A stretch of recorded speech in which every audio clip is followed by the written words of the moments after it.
Welcome back to a brand new Clash Royale video, guys. My name is Patrick, aka Chief Pat, and today I'm going to be showing you guys 5 quick tips about how to win more battles inside of Clash Royale. So for background, I'm both a Clash Royale YouTuber as well as currently the highest ranking level 11 in the world. So I put some tips together for you guys that should help you win more battles, no matter if you're in Arena 1, if you're all the way up in Legendary Arena. This affects every single player, so let's go ahead and check them out.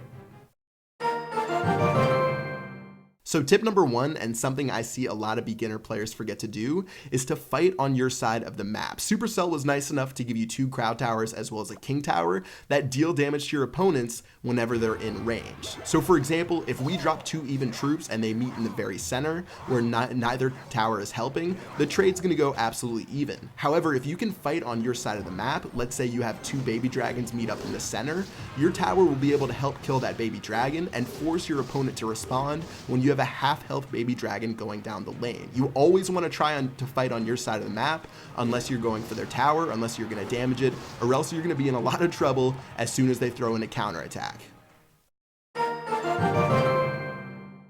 So tip number 2 might seem a little bit counterintuitive, but it's going to be that sometimes it's okay to take damage. I know no one likes to take damage against their towers or their King Tower, but you can really put yourself in a bad position if you respond to every single push. So for example, if someone throws goblins down the lane and your towers are taking out those goblins in 2 shots, chances are they're only going to get 1 or 2 hits off against your tower. It isn't worth dropping something like a knight, barbarians, dragon, because if you show that card and then your card starts going down the lane, your opponent knows what's coming and they can play an easy counterattack to take you out. It's really not worth it. It's better to save up for your own push. So if you have like 2 spear goblins coming at you, if you have something that's really not going to do that much damage, I generally advise to save up your elixir, go for a better push instead of dropping all your cards, showing your opponent your hand just to save 50 to 100 damage against your tower.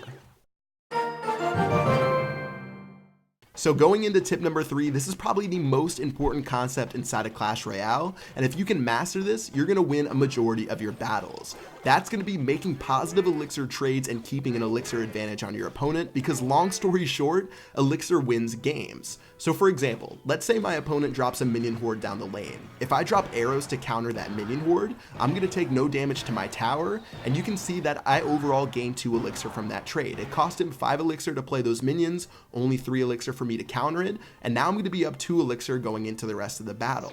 Let's say he drops a hog rider after that. I can drop something like a cannon, I can drop something like a tombstone. That'll kill the hog rider. I won't take any damage, as well as now I've gained 3 elixir total after that minion horde as well. The more you can play cards to completely counter your opponent and build up your elixir lead, the better chance you have of destroying them by going on a strong push where they don't have enough elixir to respond. Other counters would be something like a fireball taking out barbarians. If they don't kill them, they should bring them down to like 1 HP to where your towers can take them out.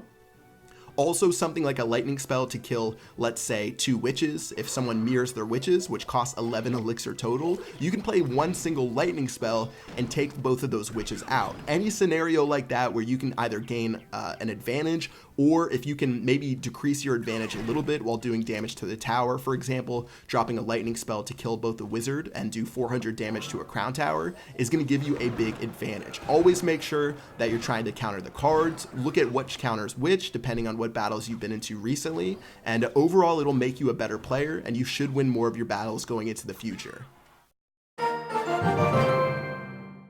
Picking up on tip number 4, this is something I get to do a lot as a YouTuber, and that's going to be watching your replay to learn from your mistakes. I can't tell you guys how often I'll rewatch some of my videos, I'll rewatch some of my replays, and see some obvious mistakes I make inside of the game that I can correct inside of later battles. Maybe I dropped a bad fireball, maybe I was making a poor elixir trade. If you look at your replays, you can watch it in half speed, you can watch it in regular speed, you can see what you're doing wrong, and it's much easier to check out when you're not in the heat of battle and learn from those mistakes. It's really important to find out what you're doing wrong to improve as a player, because if you keep doing the same thing over and over and expect different results, that's actually the definition of insanity.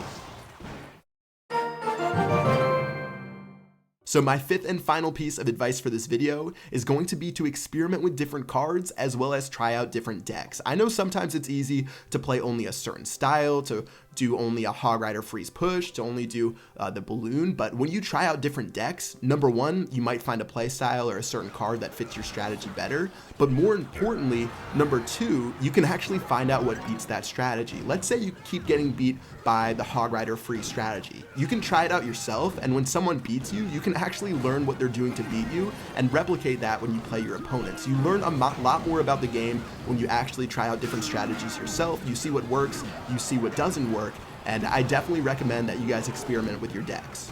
So that's going to do it for this video, guys. Hope these tips helped you out. Again, every single one of these tips applies to you no matter if you're in Arena 1 or all the way up in Arena 8. They can definitely help you win more games and have more fun inside of the game. It's never fun losing, so let's try to win more games, and that will do it for this video. As far as I go, I post Clash Royale videos every single day on my channel, so if you want to subscribe, go ahead and smack that subscribe button below for daily Clash Royale content. But yeah, that's going to wrap it up for this one. Until next time, I will see you guys later. Peace out.